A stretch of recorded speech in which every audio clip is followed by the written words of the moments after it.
What if the biggest fight in Washington isn't really about trade numbers but about power, credibility, and who gets to rewrite the rules? In just a few minutes of sharp questioning, Congressman Gregory Meeks forced the spotlight onto the cracks in Trump's economic story, exposing contradictions that go far beyond statistics. On the surface, it looked like another routine hearing, but beneath it, the stakes were much bigger. Because once you call something an emergency, you don't just change the conversation, you change the law. The back and forth started with what seemed like a simple question. Mr. Bassett, I'm just a plain, simple man, the average, everyday American is looking at this hearing today. So can you tell me first, does trade deficits constitute a national emergency? The hollowing out of the U.S. manufacturing No, just yes or no. class. Yes or no? Yes or no, It's a sir? national emergency, sir. It does. It does.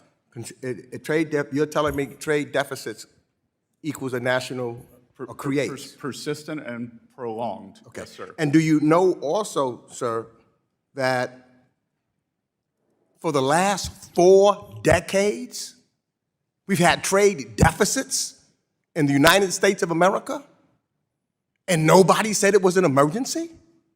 Democratic and Republican presidents? You know what that says to me? That it's not an emergency because it hasn't been for 4 decades. It says to me that we should bring tariffs back to the United States Congress so that we can make that determination as the Constitution has said and not try to go around Congress. That's just unbelievable to me. Let me ask this question. Maybe they missed it. Who was the president, and who has been the president since January 20th, 2025?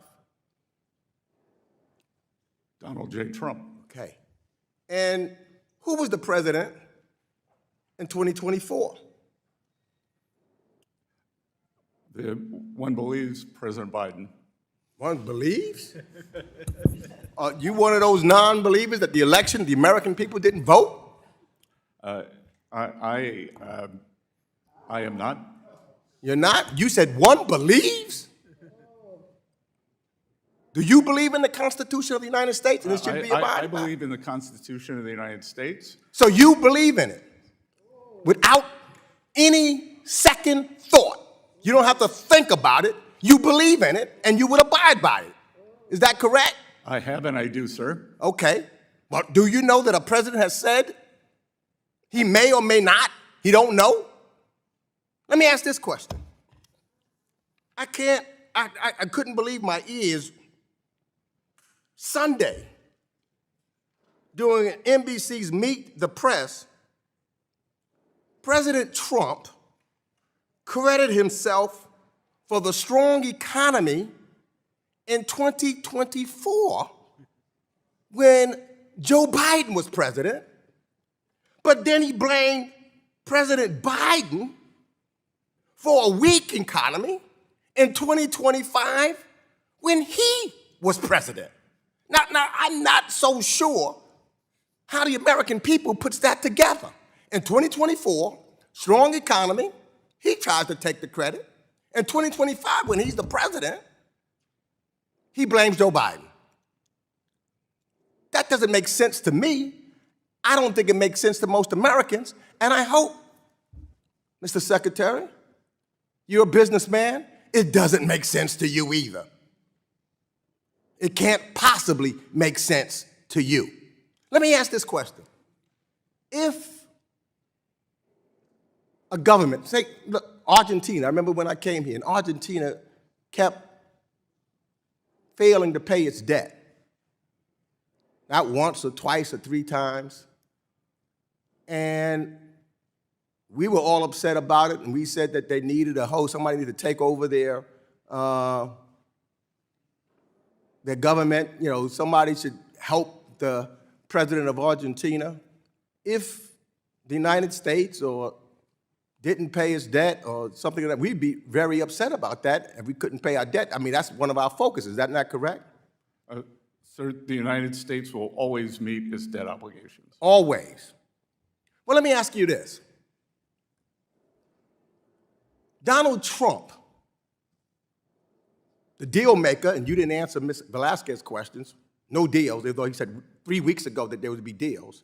But Donald Trump, not once, not twice, not 3 times, not 4 times, not 5 times, but 6 times failed to pay his debts on his business and went bankrupt. And you're going to call that a good businessman? The gentleman's I wouldn't time invest has in that expired. company. The gentleman's time has expired. The gentlewoman from Missouri, Ms. Wagner, the chair of our subcommittee on capital markets, is recognized for 5 minutes. I thank you, Mr. Chairman, and I will try to keep my... Meeks asked, do trade deficits really count as a national emergency? Scott Bessent, the ambassador sitting in the hot seat, hesitated and then agreed that yes, they could. That one word, yes, was all Meeks needed, because the United States has had trade deficits for 4 decades under presidents from both parties. Democrats, Republicans, conservative administrations, liberal administrations, it didn't matter. Year after year, the trade deficit was there. And yet no one before had ever declared it an emergency. If it wasn't an emergency for 40 years, why suddenly now? And here's why that matters. In the Constitution, Congress controls tariffs and taxes. That's not just a suggestion, it's written in black and white, but over time Congress has delegated certain powers to the President through laws like Section 232 and Section 301. Those carve-outs were meant for rare cases, moments when national security was truly at stake. By labeling a trade deficit an emergency, a president doesn't just raise a flag, he gains the ability to bypass Congress entirely. In other words, what looks like a debate over trade numbers is actually about executive power. Meeks was pushing the point that emergency is not an economic term here, it's a legal strategy. And then came the contradictions. Just days earlier, Trump had credited himself for the strong economy in 2024. The catch? In 2024, he wasn't the president. Joe Biden was, but now in 2025 with Trump back in the White House, he was blaming Biden for a weaker economy. How does that math work? You can't take credit for growth under your opponent and then deny responsibility once you're in charge. Meeks cut through the spin by pointing out the obvious: economies have lag effects, policies don't change overnight. If you claim credit for last year's growth while blaming someone else for this year's slowdown, you're not explaining, you're cherry-picking. And voters, as Meeks hinted, can see right through that. But the attack didn't stop there. Meeks reminded everyone of Trump's track record as a businessman. Not once, not twice, but 6 times, Trump's businesses had filed for bankruptcy. Some defenders argue bankruptcy can be a tool, a way to restructure and survive. That's true in some cases, but in politics it raises a much bigger question. When a businessman repeatedly fails to pay debts, shifting the cost onto creditors and workers, what does that say about accountability? Can that same person be trusted to manage a nation's finances with responsibility and consistency? Meeks didn't have to answer it outright. The history spoke loudly enough. From there the conversation shifted back to tariffs, the heart of the hearing, because tariffs, at the end of the day, aren't paid by foreign governments.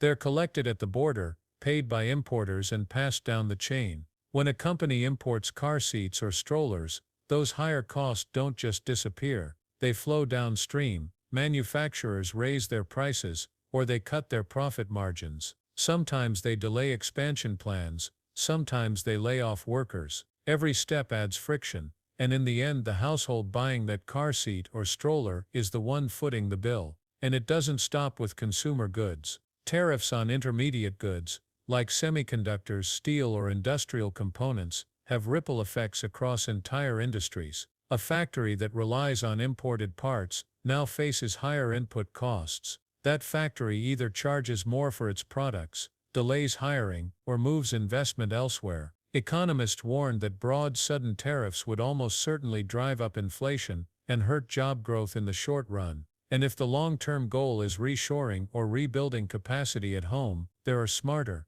more targeted ways to do it. That's where Meeks and others pointed toward alternatives. Narrow tariffs tied directly to national security risks, time-limited measures that don't drag on indefinitely, carve-outs for essential goods like medicine and baby supplies, and most importantly, domestic investment training programs, faster permitting for factories, infrastructure upgrades, competitive energy systems. Because if the United States really wants to make things at home again, companies need a reason to build here. They need stable rules, faster approvals, reliable logistics. Without that, tariffs just pile costs onto families without delivering the promised payoff. At the center of all this is trust. If the case for tariffs is about national strength, then it has to be made with consistent facts, not shifting stories. You can't call something an emergency one day and then claim victory the next. You can't take credit when things go well and deflect blame when they don't. Credibility isn't just about winning an argument,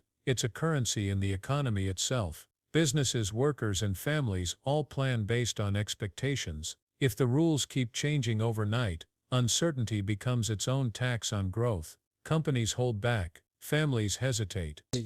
And the economy slows under the weight of mixed messages. So, what does this all add up to? Meeks's line of questioning wasn't just a sparring match, it was a stress test for the story being sold to the American people. First, the idea that trade deficits equal an emergency is not a neutral economic claim, it's a legal tool to centralize presidential power. Second, tariffs don't just hit foreign exporters. They raise costs for U.S. consumers, small manufacturers and exporters who face retaliation abroad. Third, credibility is economic policy. If leaders want the public to trust their strategy, they have to stick to facts, avoid contradictions, and provide clear exit ramps. The bigger lesson is that slogans aren't enough. If you want a tariff regime that actually strengthens America, it has to be narrow, justified, and time-bound. It has to be paired with a domestic playbook that lowers the cost of building here, stable rules, faster project approvals, workforce pipelines, and competitive energy systems. That's how you turn rhetoric into real durable prosperity. And this is where the conversation circles back to the American people. Are broad tariffs worth paying more at the checkout line if they promise more factories years down the road? Or is it time for Congress to reclaim its constitutional role and force a more targeted approach? Because in the end, it's not just about numbers on a chart, it's about who pays the bill, who holds the power, and whether the economy is built on trust or on spin. So now the question is yours. Do you think tariffs sold as emergencies are really about protecting workers, or are they about stretching presidential power? Have you seen the cost show up in your own life, in groceries, in household goods, in the products you buy every day? Drop your take in the comments below. And if this breakdown helped clear up the noise, hit that like button, subscribe for more straight talk on politics and policy, and share this video with someone who keeps hearing about tariffs without ever hearing who actually pays.